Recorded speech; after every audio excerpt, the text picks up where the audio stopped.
Hi, and welcome. You're listening to the X22 Report. My name is Dave, and this is episode 3890b, and today's date is April 23rd, 2026, and the title of the episode is Panic in D.C. Deep State Evidence Has Been Collected. Time to show the world the system. Fire at will.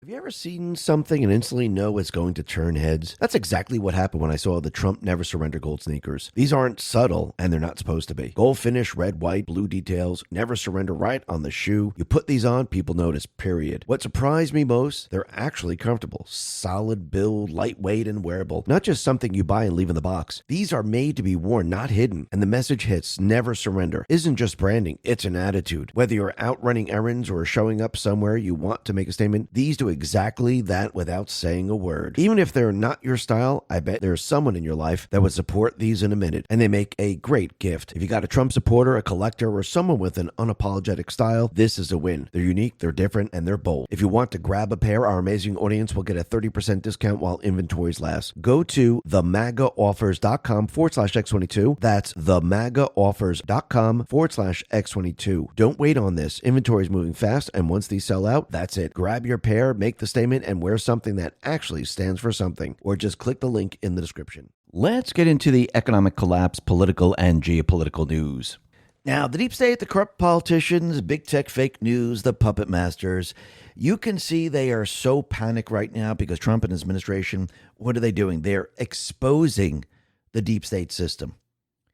That's why we have panic in D.C. right now. And it's not just because he's exposing the system here in the United States, but he's exposing the system worldwide. And as he exposes the system, the deep state players are losing their grip on their system. Think about that for a second. And do you really think Trump just started this yesterday? Or do you think when he first came into the presidency back in 2017, do you think he started to investigate? Do you think he started to collect evidence? Do you think he figured out how they ran their criminal syndicate system? Because you have to remember, the criminal syndicate system is not like a normal robber or a thief or a murderer or someone that commits crimes. Because, again, they just go out and commit the crime, and that's what they've done. And you can figure that out very quickly. A criminal syndicate, they set up layers. They make it difficult for you to figure out who is actually doing what and how it's being done. The mafia is very famous for doing this. So this is why they had to go to Al Capone's tax returns, because it was very difficult to figure out how their operation actually worked. I do believe Trump, from the very, very beginning, he's been collecting evidence on the deep state players, working with certain individuals like Elon to figure out how the system was actually run. And you really think about it. When Trump came back into office in 2025 and they started to look into how everything was done, he didn't have to figure out like, hey, what do you think they're doing? Do you think he knew exactly what they were doing? And he put Elon into that position and said, okay, expose it and shut it down. That's exactly what they did. How did they know that? How did they know where to look? How did they understand how the system worked? How did they know how to attack it? Because I do believe they were collecting evidence from the very, very beginning. And in the very beginning, they exposed how the money was transferred. Now, a lot of people didn't understand that this money was being transferred to these agencies because these agencies were being used to transfer that money to NGOs, to nefarious groups, to carry out certain agendas. And remember, all of this is part of the system. All these organizations that are suing Trump, they're part of the system. These are not just grassroots organizations that just happen to pop up and say, hey, you know what? Let's go sue the Trump administration. No, they're all part of the system. So I think people are now starting to understand that this system is much deeper and wider than you could ever imagine. Remember, Trump couldn't tell you what the system was. You wouldn't believe it.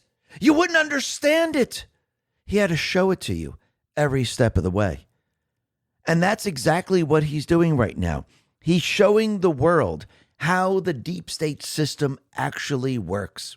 Remember, to keep this country divided, to make you think there was racism when there wasn't, you have to create it.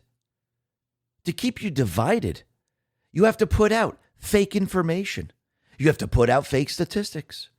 You have to do everything to convince you that this exists while it really doesn't.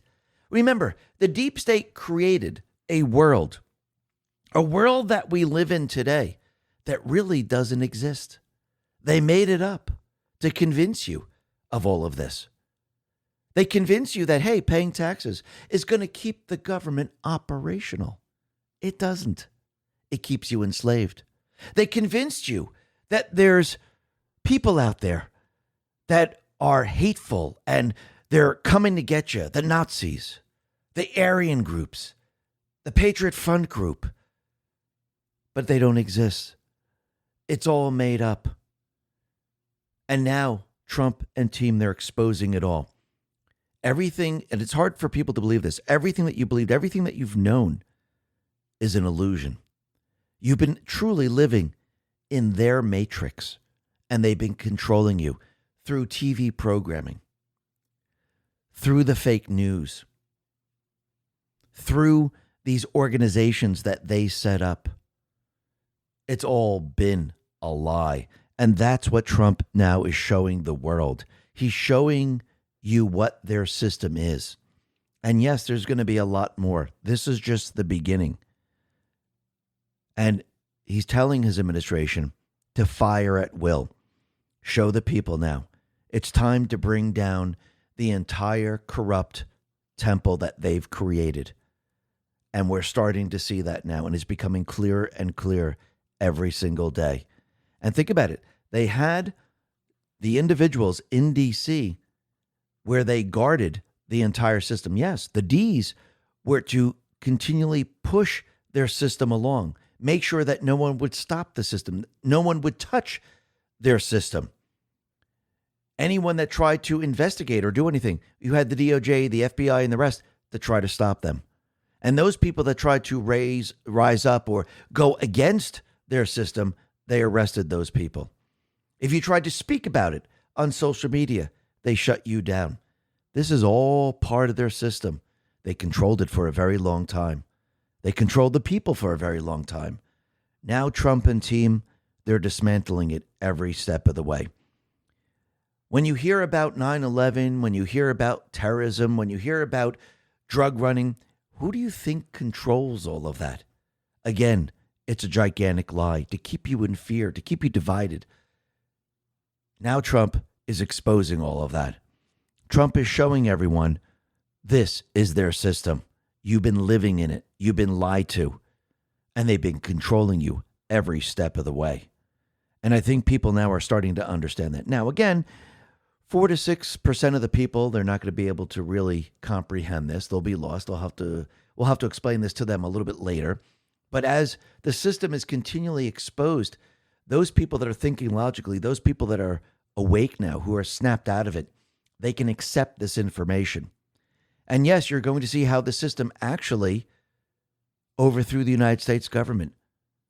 I mean, think about what they've been doing this entire time to destroy this country. I think it's apparent that those people that work within the system hate America. The people that protect the system hate America. It's becoming clearer and clearer every single day. And this is why Trump, in the very beginning, couldn't just tell you, hey, you know what their system is? They all the organizations, all the charities, all these NGOs, the SPLC, the FBI, DOJ, DHS, CIA, the terrorism across the globe, the cartels, yeah, they control all of this. How many people would have believed it back then? Not many. Now, do you think people are starting to realize what's really going on? Absolutely. We'll be talking a lot more about this a little bit later. But first, let's talk about what's going on in California, because, again, we have Newsom, who's part of the system, and he's running California. Now, remember, these people at the lower level, yes, the governors are at the lower level. Governors, mayors, then you go into the foot soldiers of Antifa, the illegals on the streets. They're lower level people. Remember, the criminal syndicate is made up of many, many different layers. Why do you think they picked the Somalis and the illegals to run the fronts where the money is laundered? They only get a very small portion of the money. The money then is driven to other places. But again, why do you think they use them?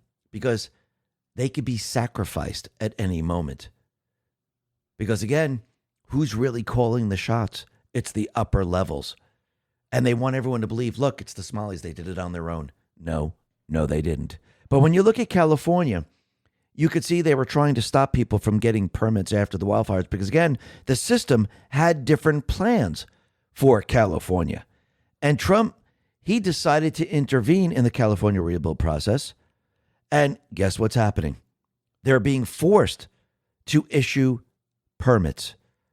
Because, again, the fires happened well over a year ago, and they've been waiting for permission to rebuild their homes. Lee Zeldin put this out and said, since Trump's January EO, almost 2,000 new permits have been approved by LA wildfire victims desperately trying to rebuild their homes. From this leadership to get insurance companies to do more and faster, to pressing for more forest management, water flow, and more. The president's focus on this tragedy has been critical. This builds upon Trump's directives immediately upon last year's inauguration to get EPA to clear hazardous materials from 13,000 properties in 30 days so Army Corps could complete debris removal in 100 days. SBA Kelly also stepped up to deliver $3.2 billion in disaster loans to LA residents, which was over 50% of SBA's disaster loan last year. So Trump is forcing California to do their job, or actually he's doing it for them. And you could see that once again, everything the deep state, the central bankers have been trying to do to turn California into something else, it's going to fail every step of the way. Just like now people realize that bringing in illegal immigrants into this country is not helping this country. It's not allowing these people to dream, because the people that they're bringing into this country destroy this country. Actually, it's really an invasion. Eric Schmidt put this out, and he put up a graphic, and it says, what does millions and millions and millions of illegal immigrants flooding into our country look like?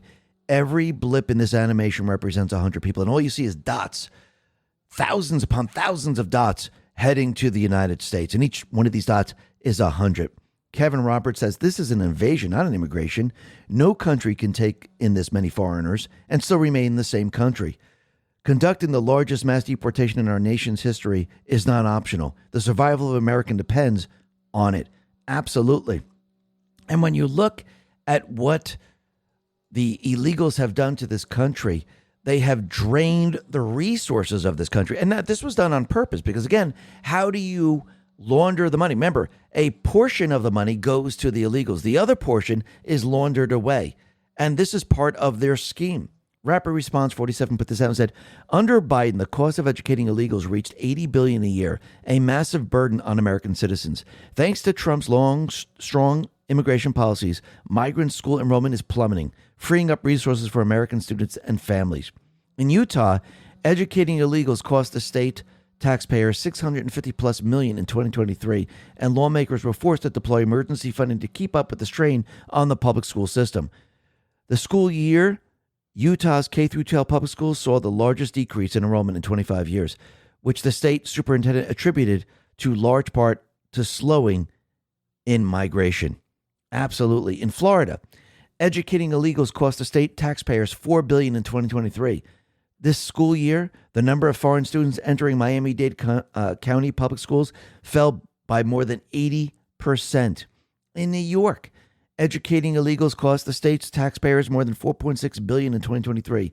In New York City, the 60 schools that took the largest share of migrants under Biden saw those gains nearly entirely erased this past school year. In Colorado, educating illegals cost the state taxpayers nearly $2 billion in 2023. In 2024, Denver Public Schools was forced to allocate an additional $1.6 million to accommodate hundreds of late arrivals, primarily Venezuelan migrants. This school year, DPS saw a 70% plus dip in migrant students. And think about it. This money then can be used for other projects or for the American people. And it goes on and on and on. In Massachusetts, the same thing. Washington, D.C., the same thing. California, the same thing. So once again, you could see by removing the illegals, we free up all this money and all the laundering stops unless they're laundering it someplace else. And when you look at this, you could see it's a complete and utter disaster across the country.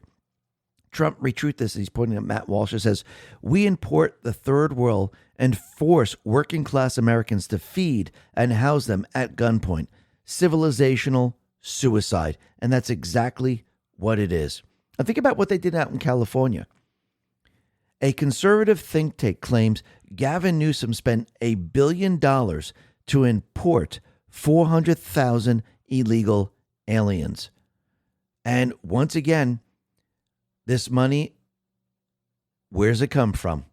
They borrow it from the Federal Reserve. That federal money then goes to the states. Then they use that money to do what? To do these things. Who owes on all this money? The people of this country. So are we actually paying taxes to keep the government running? Or are we paying taxes to fund the criminal syndicate? That's what they use us for. You keep working. You keep doing this because we need more and more from you. We're going to borrow from the Federal Reserve, and we need you to pay the interest on our borrowing because we need to keep our criminal syndicate running, and we need the serfs to pay for it all. Libs of TikTok put this out and said, Gavin Newsom spent $1 billion taxpayer dollars on importing unvetted foreigners, specifically those with AIDS, to come live in our communities, according to a new report. So this is a huge scandal right there. It's absolutely unbelievable. And remember Obama with DACA, and they brought in all these DACA children? Well, Texas Tribune put this out and said, immigrants with DACA were protected from deportation, but since Trump's return, the government has arrested nearly 300 DACA recipients. Bill Malugin responded to this, says 250 out of the 270, 92% of the DACA recipients had criminal convictions or pending criminal charges. So who are they bringing in? The best of the best? No.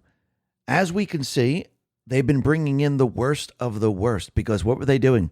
They were infiltrating our country. They were invading our country. Remember, they didn't have the ability to invade this country from the outside using warfare. So they decided to use a different tactic. Just like the deep state players, they tried World War I, World War II. It didn't work the way they thought it was going to work. And they used nations back then, specifically Germany, to start these wars. Moving forward, what did they do? They said, you know something? Let's not use a nation, but let's use terrorists across the globe. This will be our army to maintain control and to push the nations to where we want them to go. Because again, no country can actually go up against the United States. They know this. The deep state players know this is completely and utterly impossible. So they formed a plan to infiltrate not just this country, but the other countries around the globe. Now, the other countries were a lot easier because, again, they don't have the Constitution like the United States. Plus, since Trump came into office, he was able to shut the invasion down and start to expose the invasion. And this is what we're seeing right now. We're seeing how they invaded this country. We see how they were trying to basically destroy the country, and they have succeeded in certain areas, like in Minneapolis, just like LA and San Francisco. Yes, they really kind of conquered those areas. They conquered Minnesota. They conquered California. They conquered New York. And in the smaller towns and cities, they actually raised their flags to let you know they conquered those areas. And now Trump is exposing how they were invading our country because they were using the invasion as an attack on this country because they knew they couldn't attack it from the outside. So it's just a different tactic. We're at war. It's just a different type of war.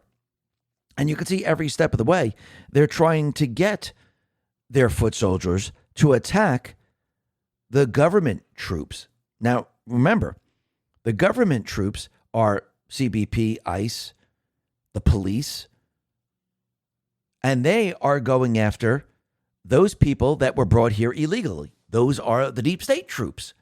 And every step of the way, they're trying to make it difficult for the government troop, the people's troops, to go after their troops.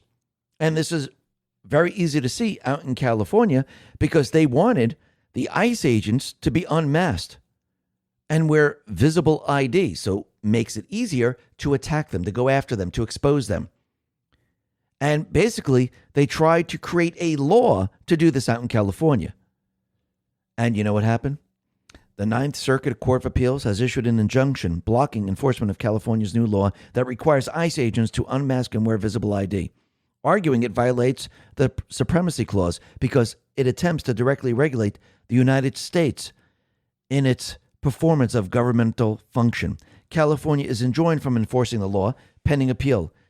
So this is a huge win for the Trump administration and the U.S. Department of Justice. Harmeet Dillon says, told you. And again, no state can override this. So once again, they tried. And again, the deep state players are going to try and try and try and try. But they're going to fail every step of the way. This is how they're trying to stop the People's Army. And yes, ICE, the FBI now, DOJ, these are the People's Armies. Yes, if you go back to 1.0, it was the deep state army. It was the deep state system. It's no longer the deep state system. This is why they're trying to stop it. If it was their system, they wouldn't stop it. So that is very, very clear. Now, what's very interesting is that Senator Chuck Schumer said nobody respects ICE agents or CBP officers. These law enforcement officers put their lives on the line every day to protect the American people, and Schumer just slandered them. Why would he say this? Because, again, he's getting his base. I'm talking about the foot soldiers, the crazy people, the brainwashed people, to go up against the ICE agents. So he's trying to convince everyone that nobody respects them except the people of this country. And the far left, the brainwashed people, they're not the majority of the country. Trump responded to this and said the following to Chuck Schumer. Wow, crying Chuck Schumer just said for the whole world to hear that nobody respects Border Patrol or ICE. That is one of the most egregious, incorrect, unpatriotic, and dangerous statements I have ever heard from a professional politician. If you notice, he has professional in quotes because he is a professional politician. Basically, he's installed in this position to carry out the instructions of the deep state players. He must immediately apologize to these great patriots, and I mean now, President DJT, and that was in all caps. And that shows you everything you need to know. It shows you that Schumer and the people that are controlling the puppets, they do not want the People's Army to go after their foot soldiers. And that should tell you everything you need to know right there. Now, the other thing that's very interesting, since the Epstein files have been released and has nothing to do with Trump, it actually has to do with Bill Gates, Clinton's, everyone else, a lot of CEOs and a lot of royals across the globe, you could see it's having a very huge impact on them. And yes, a lot of people have resigned. A lot of people have decided to leave politics. And you could see that it's having an impact on the Gates Foundation because now they're going to cut hundreds of jobs amid the Epstein investigation. So when the Justice Department released the files on Epstein in December and again in January, Gates' name figured prominently. The billionaire, for instance, appeared with various women in photos released by the House Oversight Committee. And it looks like now there's an external investigation going on, and it looks like they're going to be removing a lot of the jobs in the Gates Foundation. I wouldn't be surprised as time goes on and more evidence comes out, which I do believe there's going to be a lot more coming out. I do believe this is just the beginning. Remember, I do believe there's other grand juries that are in panel. They have the Epstein information, and they're going to be using against the deep state players when the time is right. Remember, we have one chance to do this correctly, and we're not just going to get them on one crime. We're going to get them on multiple crimes. And I do believe that's exactly what we're seeing. Because remember, the deep state players, they set up their entire system to make sure you can't get to them. That's the whole purpose of this system. This is what the mafia does. So they set up many, many layers, many obstacles to protect them every step of the way. And Trump now is going through these obstacles and exposing the entire system. And as you keep going up the chain, you're going to reach the top. And I do believe he needs to remove all these different obstacles before we get to the top. And you can see it's happening very, very quickly, and it will continue to happen. So this is going to be very, very interesting as we move forward. But you can see the deep state players, they're trying to make their foot soldiers very angry. And think about all the people in the agencies that are being let go right now. And think about Antifa and the rest.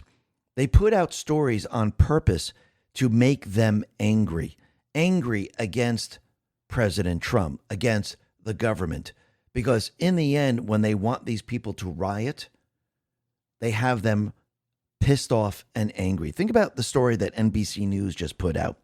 13 federal workers were laid off during the Doge cuts.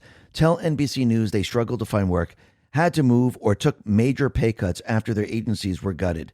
Now, again, this happens across the country all the time. Actually, this happened during COVID to many, many people where people couldn't find jobs afterwards. And because of the way they ran the economy, and the economy was absolutely awful, people lost their jobs. Actually, during Obama, a lot of people lost their jobs. So why are they putting this story out if a lot of people go through this? And again, you were working for an agency which probably you didn't do anything. But again, they're putting it out for a specific reason.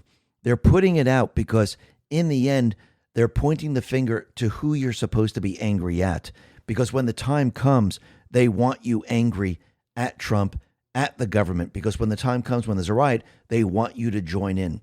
All right, quick break to talk about something I've just started using, Rumble Wallet. If you ever been curious about buying and investing in crypto, Bitcoin, stablecoins, USAT, or even gold-backed stablecoins, but felt like it was too complicated, Rumble Wallet is an easy way to get started. You can buy, sell, and manage your cryptocurrencies all in one place, and the app is super straightforward. What really makes Rumble Wallet unique is that you can use it to tip your favorite creators like me and support the freedom-first community we've built here on Rumble. Getting started is simple. Just download the Rumble Wallet app, sign up with your existing Rumble account, no need for a new logon, complete a few security steps, and you're set up in minutes. You could start with just a few dollars, and with MoonPay built into Rumble Wallet, you can easily buy crypto using your credit card, debit card, or bank wire. So if you're thinking about the advantages of crypto, download Rumble Wallet now. Click my link in the description or search Rumble Wallet in your app store. Download Rumble Wallet today and move your assets to where they belong, in your hands, in your control. So just click the link in the description. So basically, this is why they do these things. Now, the other thing that's very interesting is we can see over a very long period of time, they have basically created a rating system for TV.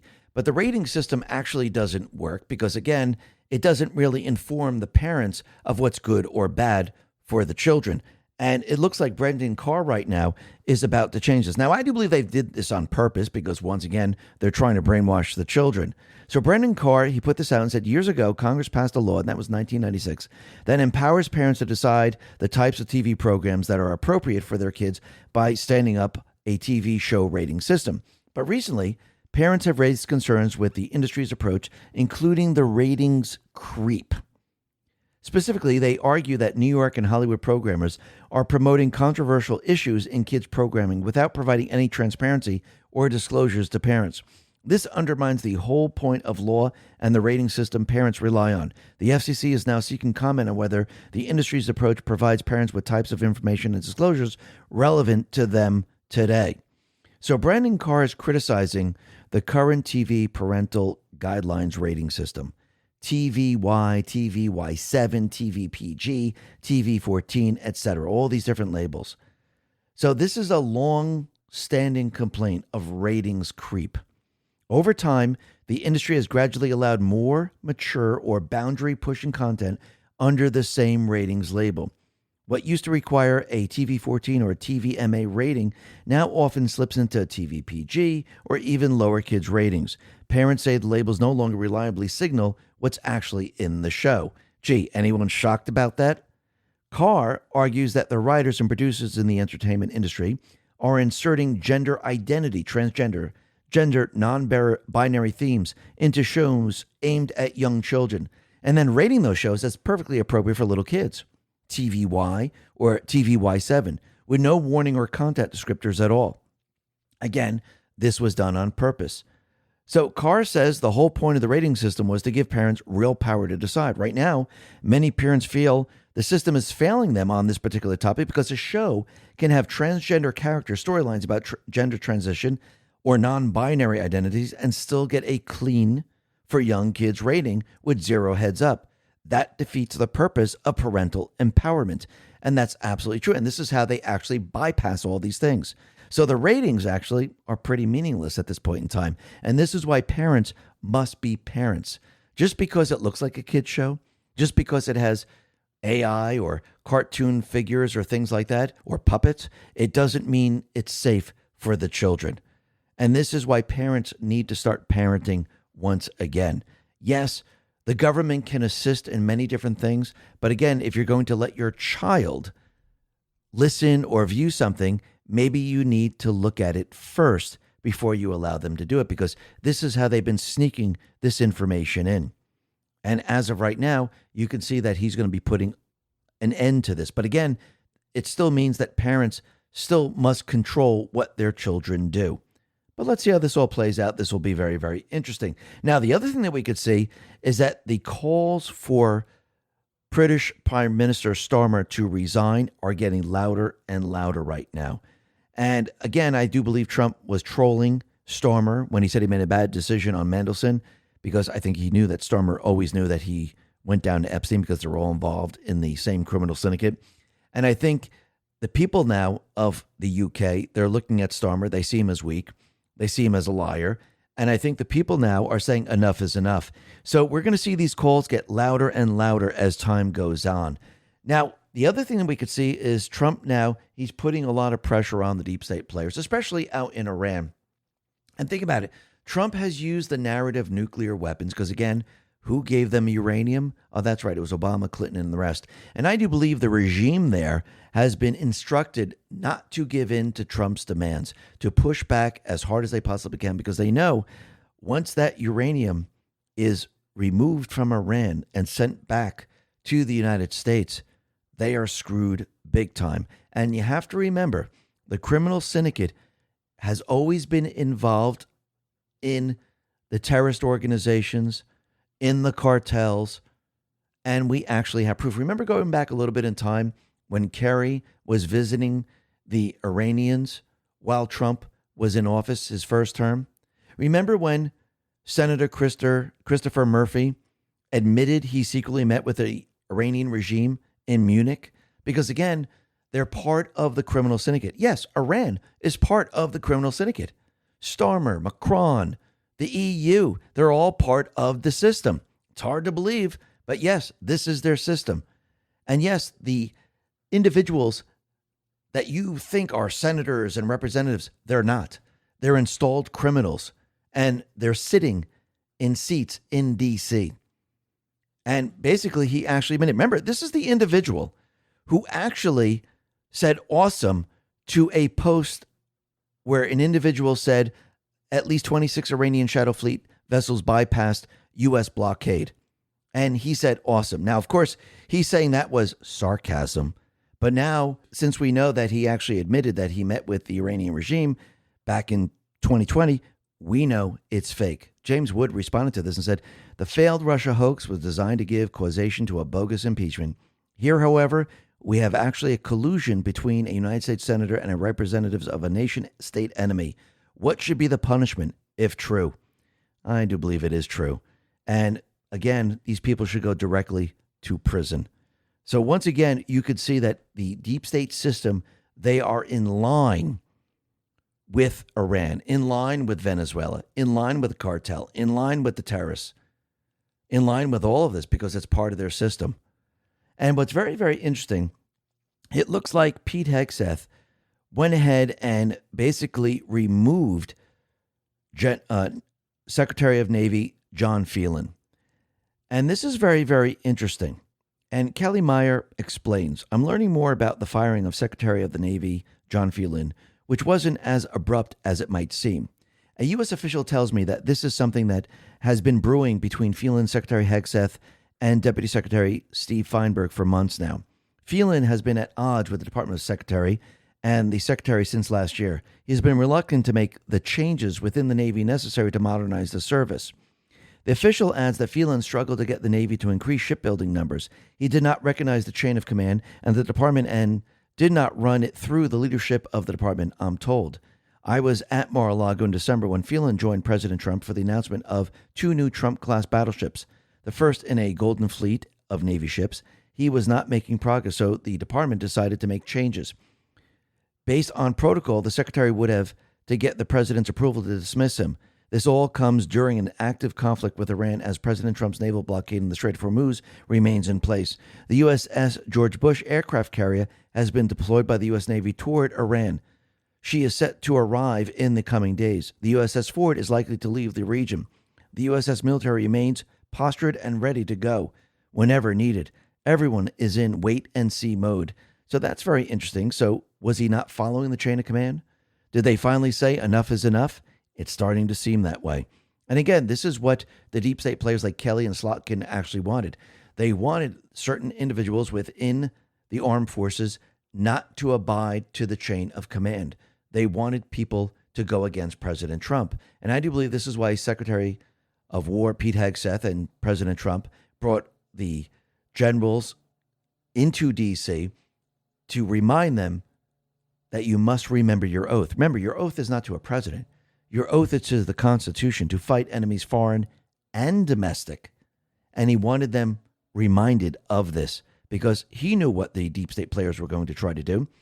Remember, the military is one of the only agencies that they didn't infect and they couldn't actually control. They thought it wasn't necessary. They thought the FBI, CIA, DHS, and the rest were the agencies that they needed. Trump took control of the military. And now, those individuals within the military, they're on his side. Are there sleepers? Absolutely. But in the end, whatever they're planning to do, it's not going to work. And you can see it's not working whatsoever. Now, as we know, Iran has these fast-moving, small little boats that cause or wreak havoc in the Strait of Hormuz. It's almost like the speedboats coming out of Venezuela. And think about how easy it was for the Trump administration to basically destroy them at a moment's notice. And I think Trump just let these boats go, saying, listen, we're not going to destroy everything. Let's work out a deal. Give me the uranium. The strait's going to be open for everyone. You will no longer control it. And Trump, again, he doesn't see the little boats as a threat to the Navy, but they are a threat to other ships in the region. And Trump now has given them a warning. If they continually use them to go after ships, remember, these aren't U.S. ships. These are ships controlled by other countries. If they continue to use these small little boats, they will be destroyed from the sky. This is what he put out on Truth. I have ordered the United States Navy to shoot and kill any boat, small boats, though they may be. Their naval ships are all, 159 of them, at the bottom of the sea. That is putting mines in the water of the Strait of Hormuz. There is to be no hesitation. Additionally, our minesweepers are clearing the strait right now. I am hereby ordering the activity to continue, but at a tripled up level. Thank you for your attention to this matter, President DJT. So now any of these boats laying mines going after ships, they will be removed instantaneously. There'll be no problem whatsoever because, again, the missiles are going to fall from the sky. They won't even know that these missiles are heading towards them. And how are these boats targeted? Well, you have Space Force. They can be tracked. The target is placed on them. The missiles are directed directly to these boats. No problem whatsoever. But you can see the deep state players, they are pushing back with everything that they have against what Trump is doing. Because you have to remember, Trump is exposing and removing their deep state system. And yes, Iran is part of it. And think about this. What did U.S. Treasury Secretary Scott Bessent just do? Remember, Iran has been trying to do what? They've been trying to pretend that they have control of the strait, and they're going to put pressure on the United States, and they're going to bring the economy down in the United States. Because you have to remember, the increased prices that you're feeling is because of fear in that region. They know fear controls the prices. So they thought they have the upper hand. Plus, they were going to put a lot of pressure on all the Middle Eastern countries. Is that working out? I don't think so. U.S. Treasury Secretary Scott Bessent said a number of allies in the Gulf region and in Asia have requested currency swap lines from the United States to help deal with the energy shocks and other fallout from the Middle East war. So what is Scott Bessent actually doing? Well, the currency swap lines are emergency tools run by the Federal Reserve or Treasury, where the U.S. temporarily lends dollars to foreign central banks. In return, those banks give collateral in their own currency. The foreign banks then use the dollars to stabilize their local banking systems and currency, provide dollar funding to businesses, avoid forced selling of assets, like U.S. Treasuries in a panic. In a global crisis, allies are turning to the U.S. dollar, system for help. No one is asking China or anyone else for equivalent support. This directly counters any de-dollarization narrative. It helps key partners, Gulf oil producers and big Asian economies, ride out the war's energy chaos without economic collapse. That keeps them politically and economically aligned with the U.S. during the conflict. By providing orderly dollar liquidity abroad, it prevents chaotic fire sales of U.S. assets or broader market contagion that could hit Wall Street or raise U.S. borrowing costs. These swaps are short-term, fully collateralized, and usually repaid with interest. They don't require new U.S. taxpayer spending or money printing in any way that fuels domestic inflation. U.S. allies get a financial safety net from Washington to handle the war's shocks. Iran gets none. It's under heavy sanctions. Its oil exports are disrupted by the same Hormuz chaos, and its economy is isolated. It makes it easier for the U.S. coalition to keep the pressure on. Allies can absorb higher energy costs and market volatility without begging for sanctions relief or cutting side deals with Iran. Iran sees that its strategy of disrupting energy flow isn't fracturing the opposing bloc. The U.S. is actively cushioning the blow for its friends. Every time allies rely on dollar swaps instead of an alternative currency or financing, it reinforces Iran's economic isolation. Iran suffers the fallout largely alone, while America's partners get help to stay stable. Basically, Trump just countered the deep state players, actually using the weapons that they always use. Isn't that interesting? And then Trump is referring to Mark Thiessen, and he wrote an op-ed in the Wall Street Journal or the Washington Post, and Trump put this out on Truth. Trump doesn't need a deal to get what he wants from Iran. The regime is running out of oil, storage, money, and time. Right now, the remnants of the Iranian regime are under a misimpression that Trump wants a deal more than they do. They watched as Trump extended the ceasefire to give the fractured Iranian side time to come up with a unified proposal, and took it as a sign that Trump wants to avoid a return to combat. Iran's goal is clearly to drag out the negotiations as long as possible, believing the longer major combat operations are suspended, the less likely they are to resume. They're betting that Trump, under political and economic pressure at home, does not want to restart the war. The problem is Trump countered what they're trying to do. Trump needs to disabuse them of that notion. He has reportedly told Iran that it has 3 to 5 days to make a serious counteroffer. If it fails to do so, he should resume combat operations, starting with strikes targeting Iran's leaders. If the Iranian regime is really fractured between a faction that wants a deal and a faction that does not, there's a simple solution: kill the faction that does not. If Iran continues to refuse these terms, Trump should give Cooper those final 14 days. He should maintain the blockade, strangle Iran economically, while the U.S. finishes the job militarily. Together with Israel, he should eliminate the Iranian leaders resisting a deal.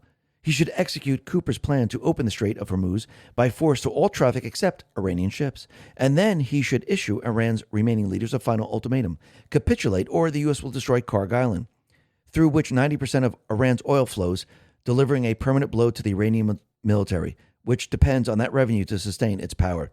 Remember, the U.S. doesn't need that oil. Actually, the world doesn't really need the oil. They can get it from other locations. Trump has freed up Venezuela.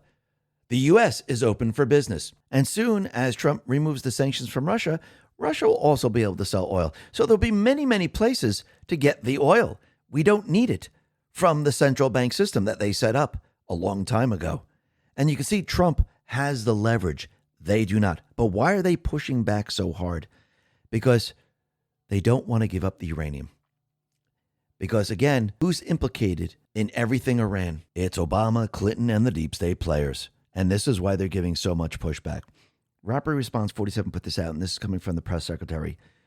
POTUS has made it his red lines very clear. Iran can never obtain a nuclear bomb to threaten the United States and or allies, and they must turn over the enriched uranium that's in their possession. Clandestine says, Press Secretary Leavitt reiterates Trump's hard red lines for Iran. No nuclear weapons, total turnover of the enriched uranium. Trump and his administration are increasingly bringing attention to the importance of the uranium. That nuclear dust is a matter of national security. Nuclear footprint. Absolutely. And right now you can see Trump, he has all the control. He put this out on Truth. He said, Iran is having a very hard time figuring out who their leader is. They just don't know. The infighting is between the hardliners who have been losing badly on the battlefield, and the moderates, who are not very moderate at all, but gaining respect, is crazy. We have total control over the Strait of Hormuz. No ship can enter or leave without the approval of the United States Navy. It is sealed up tight until such time as Iran is able to make a deal. Thank you for your attention to this matter. President DJT. Ida Turan explains Trump's approach to the Iran conflict. It might seem a little confusing, but this perspective might help. Trump views himself as the architect of the new global order where America is secure, prosperous, and no longer carries the burden of being the world's policeman. He believes lasting and low-cost security is achieved when strong, self-reliant partners take responsibility for their own regions based on mutual interests rather than dependency or control. The current global order, shaped by populist, left-leaning governments and great power competition, has led to a form of soft colonialism, keeping nations dependent to exploit their resources while destabilizing rivals. Iran is one of the most critical points in the world due to its strategic location, energy resources, and regional influences. Russia, China, and Europe have long benefited from the status quo, effectively plundering Iran's resources, while Arab states profit from continued tension with Israel by removing potential competitors. For the Iranian people, the current regime is a disaster. Yet, for much of the world, the status quo serves their interest. Trump's vision upends this arrangement. He seeks a genuine win-win outcome, a controlled and stable transition in Iran that removes the threat with minimal long-term damage to the country itself. He has the military power to destroy the regime rapidly and brutally if he chose. But he is deliberately pursuing a slower, more measured path with strategic patience. His goal is not regime change, but to enable a stronger, more stable and productive Iran to emerge, one that can stand on its own and contribute to a new, balanced global order. This is not hesitation. It's not weakness. It's long-term strategic thinking. Be patient and trust the process. Absolutely. And you can see that the old regime, they're protecting the deep state players. Remember, they're all part of the system. And they do not want the uranium handed over to President Trump because they know once that happens, they're screwed big time. They're screwed no matter what, so they're going to hold out as long as possible. Is this going to work? Absolutely not. Trump has all the leverage, and he'll keep pushing and pushing to the very, very end. Just like he's pushing the colleges in this country to the end. What does that mean? Well, it looks like colleges in the past, they've created all these majors that are absolutely worthless. Nobody can get a job. Where do you get a job in gender studies? It makes no sense whatsoever. There's no jobs out there. This is why these kids who come out of school, they don't know what to do. They can't make an income, but they have a huge amount of debt. So it looks like Trump now is making major changes that will ban colleges from the federal student loan program and all federal financial aid if the programs at the college don't pass the earnings test. Wall Street Apes put this out and said, they're putting together a new earnings threshold test that says bachelor degree programs graduates have to earn more than the median high school graduate in your state 4 years after graduation. And when it comes to grad school programs, they have to earn more than the bachelor degree graduates for the same type of field in that state within the 4 years after their graduate school program. If the school program fails this test for 2 years in a row, they will lose access to federal financing, federal student loans. And if more than 50% of the school programs fail the test, they lose access to all types of federal financial aid programs. Here's what that really means. Colleges can no longer have programs that do not deliver positive financial outcomes for their graduates. The goal is to stop federal taxpayers' subsidies via loans and grants for programs that leaves graduates financially worse off or no better than if they had skipped college. This is common sense legislation and a huge win for everyone. And remember, Charlie Kirk has always said college is a waste. It's a waste of money. Why? Because most of the people studying in colleges, they're not going to get jobs or even or high-paying jobs for that matter, because most of the majors are made up and there's no jobs that correspond to them whatsoever. And they did this to bring in more and more and more students to brainwash them. Trump is putting an end to all of this. Just like a judge has just brought an end to the gerrymandering in Virginia. Now think about this. Governor Spanberger has lied to the voters to get elected. Since then, she managed to circumvent the constitutional and civil rights of Virginia voters, including U.S. House representation of Republicans, after handling 90% of seats to Democrats. This is going to happen nationally if Thune won't kill the filibuster. And Amuse put that up, by the way. And this is what she's done. She lied to get into office. And everything that she told the people, she's now doing the opposite. But think about it. Like we said yesterday, there's going to be a lot of lawsuits against this. And there already was. And it looks like a judge has entered an injunction blocking certification of the narrow yes victory and denied Democrats' request for a stay pending appeal. So the only way they can reverse this is with a Supreme Court ruling.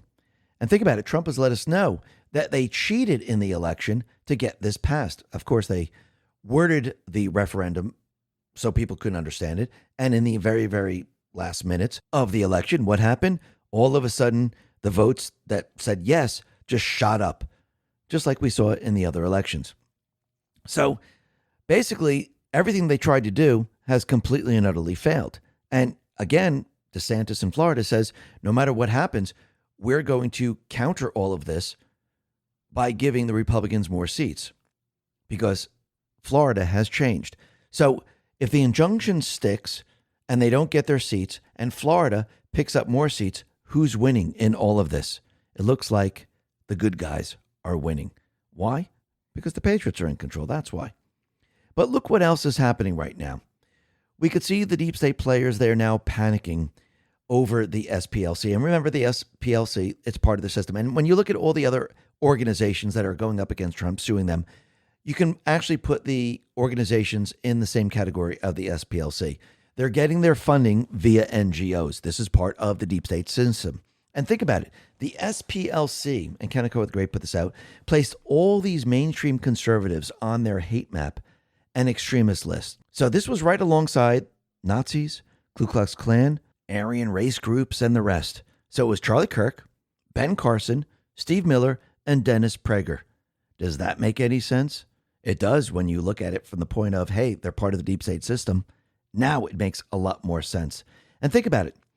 And Libs TikTok put this out. A day before Charlie Kirk was assassinated, the SPLC put him on TPUSA in their Hate Watch newsletter. They effectively put him on a hit list with a target on his back. Now think about it.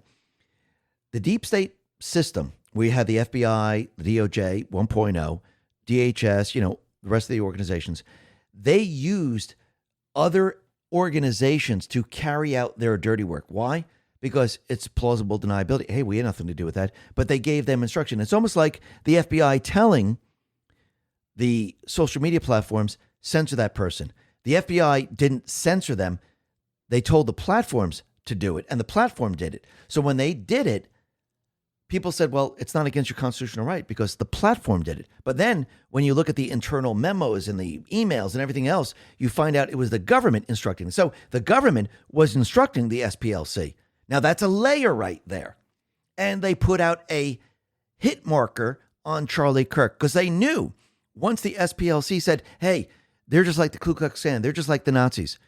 Hey, this is the person that you should be going after. They knew the crazies would then say, we must eliminate this person. This is how they do it. Think about this for a second. And of course, if you notice, and we said this yesterday, all the D's are backing the SPLC. Unbelievable. Richard Blumenthal put this out and said, Trump's baseless attack on the Southern Poverty Law Center shows his politicized DOJ once again persecuting anyone who defends civil rights and fights hate-fueled violence. No, they created all that, and you use that to push your agenda. Hahn says one thing that's been very conspicuous over the past 24 hours is how many big-name Democrats are lashing out over the SPLC charges, making totally ridiculous claims that they are baseless or illegitimate. Even though there's a grand jury indictment, it's so completely detached from any semblance of rational thought that you have to wonder whether some of these politicians are themselves implicated. Of course they are. And think about it. And Steve Crowder put this out. The SPLC has been big tech secret police for silencing conservatives. For years, Google, YouTube, Facebook used the SPLC to justify bans, demonetization, and blacklisting. Now the same moral authority has been caught funneling millions to extremists. Think about that. They labeled you a threat while funding the real one. Again, because how do you create division in the country when it doesn't exist? Hans put this out and said, what few people know is that Google gives certain 501c3 organizations $120,000 per year in free advertising credit. So groups like SPLC can buy their way to the top of search results without ever spending a dime. If the SPLC use these grants while actively engaged in fraud, Google or the DOJ could seek restitution. Absolutely. And when you look at this, you could see that they paid these extremist groups to push division in this country. Because again, how do you keep the people divided if it doesn't exist? You have to create it. And this is what they've done. CBS Evening News put this out and says the Department of Justice has charged the Southern Poverty Law Center with fraud or misleading donors and lying to financial institution, allegedly by paying members of violent extremist groups millions of dollars to act as informants. Hans responded and said they were paying the leaders of these extremist groups. It is by definition impossible to call that an informant arrangement. It is like paying an arsonist to report on fires his own operation is setting instead of paying him not to light the fires in the first place. Absolutely. So once again, you could see how the fake news is trying to play this down. Now, think about this. The people who were distributing money to the KKK in the SPLC, they're all black. I mean, really think about this. Mike Davis says, corrupt black Marxists, grifters, funding racism to get dumb white liberals to fund their grift. They had to create the division. That's what you're witnessing. The Justice Cometh says, wow, look at that picture, and then read this drop. So the pictures of all the black people that funded all this. Drop number 9, October 29, 2017. These can't lose control over the black population. At some point, the Great Awakening will occur whereby these false local national black leaders are corrupt and paid off to help keep the black pop poor in need. These form the Confederate States against freeing slaves. These form the KKK. Hillary Clinton's mentor is who? What happened if the truth about Haiti is released? Do these lose the majority of the vote? Through the looking glass, they rely on the mainstream media to keep the narrative going, but tech is entrenching on their controls. They missed this in 2016 and desperately attempting to censor now due to CIA cash infusions. This will fail. So think about this for a second. Think about what they've done. Eric Matheny says, imagine being told for years that white supremacy was the greatest threat to humanity, just to find out that it only exists when radical left organizations pay for it. And this is how they use the system to keep people divided. And that is their goal, because if you have division in the country, the people can't unite to go after the true enemy. Post 2994, March 7th. People are pawns in their sick game of global domination. People are divided to prevent a rising of the people. People are divided and taught to fight themselves instead of the ruling class. Race versus race, religion versus religion, political versus political, class versus class, sex versus sex. When you are divided, you are weak. When you're weak, you have no power. When you have no power, you have no control. Stay strong, patriots. Stay united, not divided. You are what matters. You, awake, is their greatest fear. And think about it. The amount of money that the SPLC was taking in, they actually stored it in offshore bank accounts. And why would they do this? I mean, if they're here fighting poverty and racism and everything else, why would they need to store this in untaxed offshore bank accounts? Because again, it's a criminal operation. Rosie Memo says, it's almost as if three-letter agencies have been using NGOs to do their dirty work, making the money difficult to trace and transparency impossible. Absolutely. And when you realize that the deep state FBI 1.0 was running their informant program through the SPLC, and that's why they can say these people were never working for the FBI, because again, they have layers, and they use the layers to protect their system. They protect the FBI. The FBI protects the upper level. The DOJ protects the upper level. The SPLC is a layer. The NGOs are a layer. The local government people that have been installed into place are a layer. Antifa is a layer. The illegals are a layer. They use the layers to protect the upper level. Cynical Public has put this out and said, you need to understand the Democrat mind. They don't care if the Southern Poverty Law Center committed wire fraud. They don't care if the SPLC made false official statements to the federal government. They don't care if the SPLC engaged in conspiracy to commit money laundering. They don't care because to them, the ends always justify the means. Rank and file Democrats see the SPLC as being virtuous. So therefore, they don't care about the crimes. The Democrat leadership sees the SPLC as one of the very most effective tools they have to achieve and maintain power. And since power is all they care about, they don't care about the crimes. Well, let me just correct this a little bit. The criminals who they installed don't care about the crimes because they're criminals themselves. Why would criminals care about the criminal organizations? They wouldn't. Just like they don't care about Antifa because they are criminals. Criminals work with criminals. I think Elon Musk sums it all up. SPLC is an evil criminal syndicate. Actually, it's part of the criminal syndicate. So you could see it as clear as day. And think about it. Jim Jordan put this out and said, SPLC, fraud. Act Blue, fraud. California Medicare, fraud. Minnesota daycares, fraud. Fire aid, fraud. What's next? This is just part of their deep state system. We're going to see a lot more of it. And like we said, going way, way back, it's the system that has you. You've been kept in this fake world that they created to control you every step of the way. And Trump now is ripping it apart. He's taken the whole damn thing down. Joshua Reed explains, FISA equals foundation equals start. Think layers. Backwards and forward. FISA-gate was their attempted coup to stop Trump from discovering their crimes prior to 2016. What crimes? Funding terrorism, selling saps, opening the U.S. to invasion, social engineering communism, collusion with China, crimes against humanity, to just name a few. After FISA-gate, this led to 2018 midterm stolen, COVID hoax, 2020 coup, January 6th setup, weaponization of DOJ, mass censorship, mass illegal immigration, attempted assassinations, 2024 attempted coup. Who was involved? NGOs, think tanks, intelligence agencies, foreign and domestic, heads of state, foreign heads of state, UN organizations, cartels and criminal organizations, defense contractors, government contractors, mainstream news and media, U.S. politicians and bureaucracies, and many more. There is definitely a storm coming. Nasun Dorma. And he's absolutely right. A storm is coming. And Trump is exposing the entire criminal syndicate system. And again, we need to win the House. We need to win the Senate. Actually, they should remove the filibuster right now. But you can see Trump is trying to get the entire government back on track, trying to get it funded because, again, the Ds, they're holding the funding back from DHS. Of course, they're doing this on purpose because, again, Trump is exposing their system and they're panicking like we've never seen before. Trump, he put this out on Truth. He said, Senate Majority Leader John Thune and Senator Lindsey Graham have taken a critical step to passing another reconciliation bill to fund our great Border Patrol and ICE agents.